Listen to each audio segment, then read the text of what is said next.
ले गल्लां गन नाल करदा नी रूप तेरा टकरा जा चन्न नाल करदा दुबई आले सोने दा तू सिक्का बनी पईयां नी साहां दे राहां विच डिक्का बनी पईयां तेरियां गुलाबी गल्लां जिहा फुੱਲ गोरीए नी कल्ली नूं फड़ाउणा जिद्दे मिली स्ट्रीट च तू जੱਟ जे palazzo lehenga suit one piece च नी तैथों सोहणी है नी कोई अज दी तरीक च तू दस कदों बैठना रकाने गुੱਚੀ झाड़ के नी झांजरा बना के जੱਟ रखी फिरे जीप च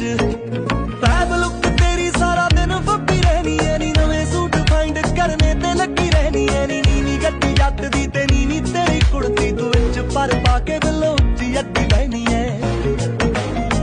कप्तान कप्तान अज कल घट लिखदा जे लिखदा तां लिखे तेरी जट्टीए तरीफ च तू जੱਟ जे palazzo lehenga suit one piece च नी तैथों सोहणी है नी कोई अज दी तरीक च तू दस कदों बैठना रकाने गुੱਚੀ झाड़ के नी झांजरा बना के जੱਟ रखी फिरे जीप च